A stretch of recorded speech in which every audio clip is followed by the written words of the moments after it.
welcome back to Fatherhood and Family Law. I'm your host, Kendra Colley. Thank you for your support. It means a lot to me. If you're new here to the channel, thank you for showing up. Um, just a guy talking about family law, and I love my kids. And again, thank you for your support. Please like, comment, subscribe. In the last episode, we talked about co-parenting and how to reduce conflict. And today we're going to dig even a little deeper. Talk about ways to come up with resolutions outside of the courtroom. Go beyond the courtroom. Talk about ways, again, to resolve things without turning everything into a legal battle and both parties filing these motions. So basically, this episode is going to be about collaboration, alternatives, and protecting your role as a father while keeping your child at the center. So, thank you for your support.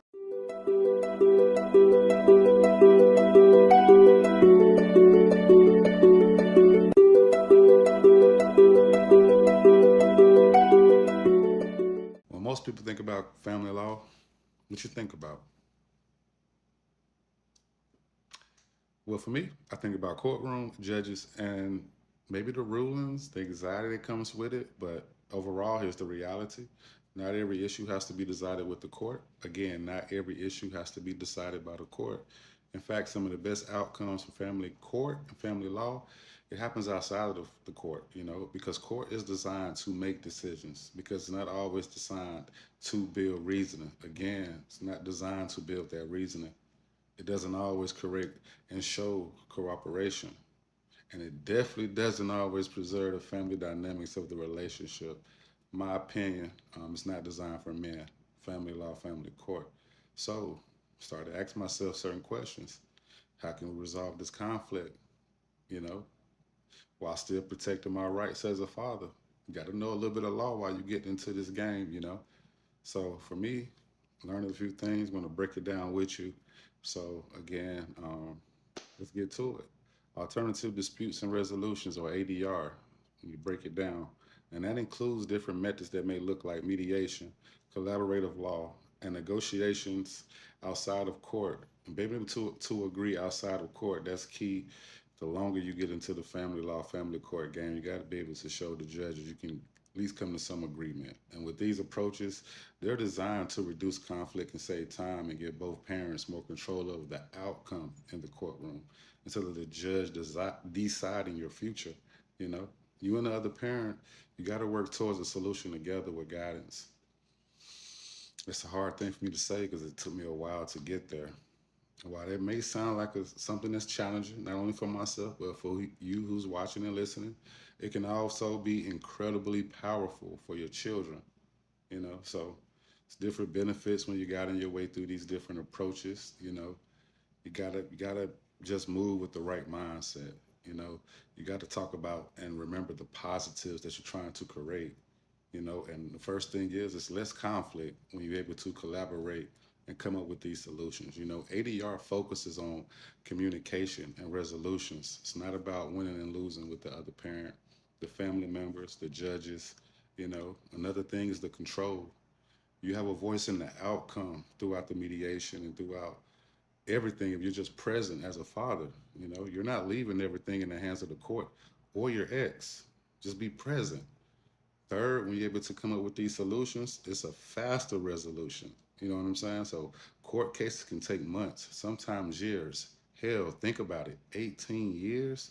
It's a long time, and that's not when parenting stops. So alternative approaches can move things much quicker. And maybe most importantly, it's better for your child, your children. For me, I'm a father of two. I have a daughter and a son under 5. So starting to understand, man, things is moving fast. Less conflict between me and their mom. You know, it doesn't mean less control or less emotional stress for myself because it's my child. I'm still learning how to process these emotions. Still having to understand mediation and collaborative law. You have to understand a little bit. So let's talk a little bit closer. Excuse me there. Let's talk a little bit closer towards the two that's in common. Mediation. Again, mediation that involves a neutral third party called a mediator. And their role is not to take both sides, but to help both parents communicate and reach an overall agreement. And then there's collaborative law.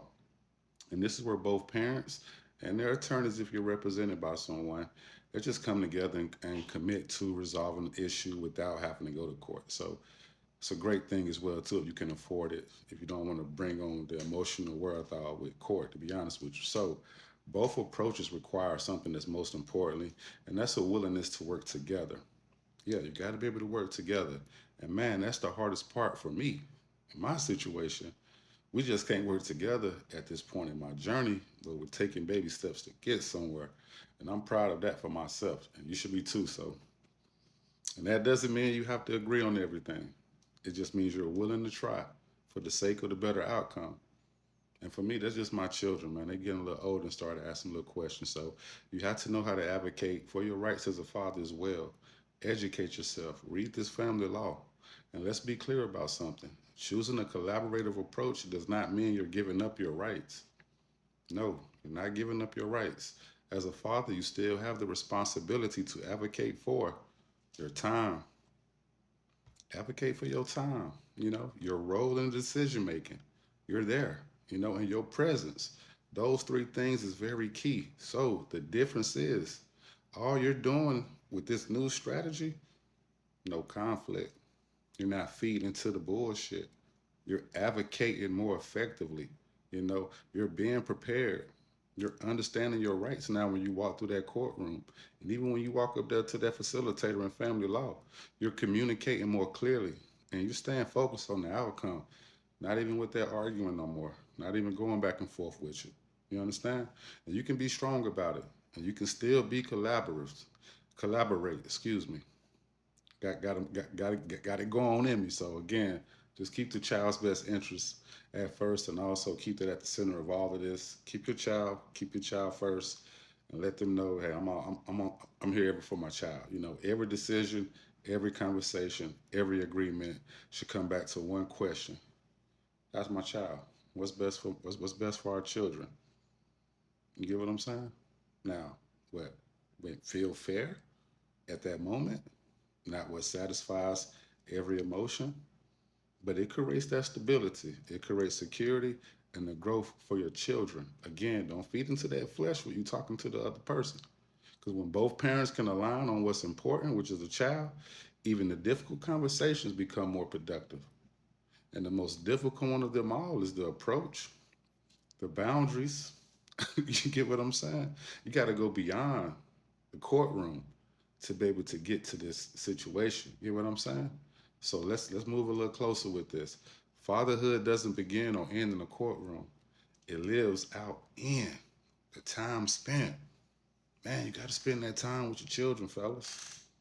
I'm not just talking first and third weekend. You got to be there. The lesson to teach. You got to be consistent and show that love. Show that love. Show that guidance. We good at this, Make the right legal decisions because, that may shape the overall structure. You get what I'm saying? But they don't define your impact. You have the ability to lead with patience, choose growth over conflict, build something positive, even in difficult situations. I've been there. I'm with you. I'm praying for you. Let's all pray together. And when you choose collaboration over conflict, you're not just resolving or coming up trying to dispute every time. You get what I'm saying? You're setting an example for your child because they watching. They see everything. You're making sure your future good. And for the count of your fatherhood and your overall experience in that you're becoming. So again, thank you for tuning in to a quick episode, Fatherhood and Family Law. Next episode, we'll talk about long-term parenting success, how to stay consistent, present, overall impact as your child grows. Sorry for the errors, everything. I'm just here getting it off my chest, man. And if this episode gave you value, share it with another father that's navigating this journey. Again, I'm Kendrick Holly, and I'll see you next episode. Thank you for everything.